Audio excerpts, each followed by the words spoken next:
Kiamat pasti terjadi dan merupakan keniscayaan, sebagaimana telah difirmankan Allah Subhanahu wa Ta'ala dalam Al-Quran. Hanya saja, waktu pasti terjadinya kiamat bersifat rahasia. Allah Subhanahu wa Ta'ala hanya memberikan petunjuk mengenai tanda-tanda akhir zaman. Hal itu bisa dilacak dalam Al-Quran maupun hadis Nabi Muhammad Sallallahu Alaihi Wasallam. Rais Syuriah PBNU, Kiai Haji Ahmad Bahaudin Nur Salim, alias Gus Baha, mengungkapkan salah satu tanda kiamat yang kini telah terjadi. Salah satunya yakni saat umat Islam berlomba-lomba membangun masjid megah dan mewah, tapi sepi dari jamaah. Tujuan utama pembangunan masjid adalah fasilitas umat Islam untuk bersujud kepada Allah. Minimal 5 kali dalam sehari, yakni waktu salat wajib.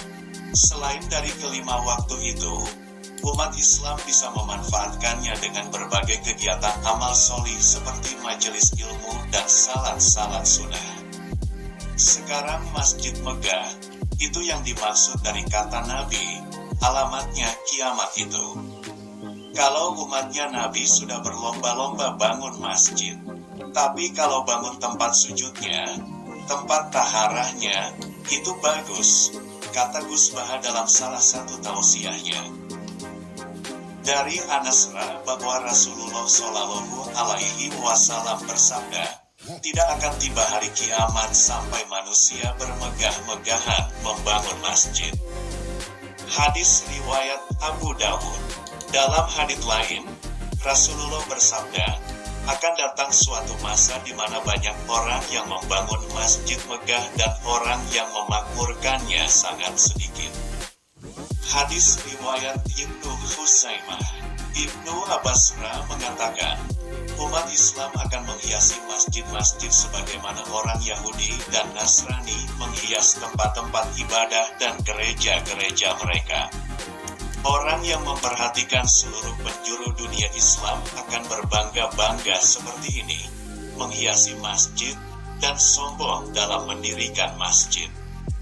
Umat Islam membaca hadits itu dan mengetahui bahwa menghiasi masjid termasuk salah satu tanda kiamat. Namun, mereka tetap melakukannya, seolah-olah mereka digiring untuk melaksanakan ketaatan dan pembenaran hadis Rasulullah Shallallahu Alaihi Wasallam. Ibnu Abbas menambahkan, dalam kitab Jami' Sagir karya As-Suyuti, Rasulullah Shallallahu Alaihi Wasallam bersabda, jika kalian mempercantik masjid-masjid kalian dan menghiasi mushaf-mushaf kalian, kehancuranlah atas kalian.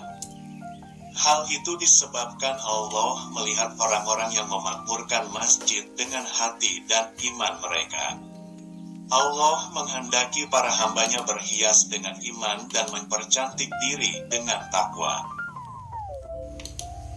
Jika masjid telah dihiasi, maka yang tersisa hanya dinding dan perhiasan.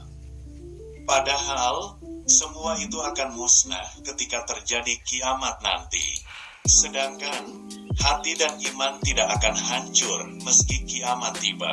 Akan tetapi, semua itu memang sudah ketetapan Allah. Di sisi lain, Gus Baha juga melihat saat ini banyak masjid yang megah dan mewah, tapi tempat wudunya kotor. Ini berseberangan dengan fungsi masjid sebagai tempat orang bersuci, baik bersuci dari najis maupun mensucikan jiwa. Di dalamnya ada orang-orang yang ingin membersihkan diri. Allah menyukai orang-orang yang bersih. Quran Surah At-Taubah ayat 108. Kadang masjid itu di desa, yang jumatannya saja orang-orang. Kadang-kadang, menara-menaranya saja sampai menghabiskan 200 juta rupiah.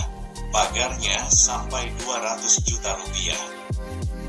Kamar mandi saja yang dikira cuma habis 50 juta rupiah itu masih pakai sandal.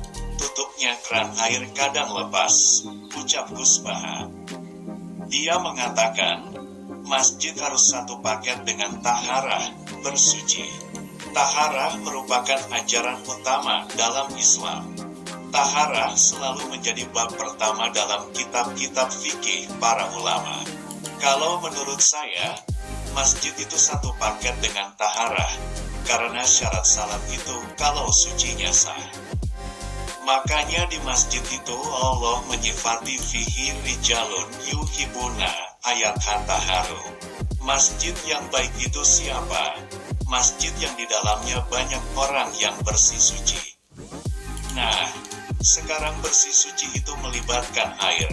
Kalau airnya baik, alat bersihnya suci baik berarti masjid itu baik, ujar Gus Baha.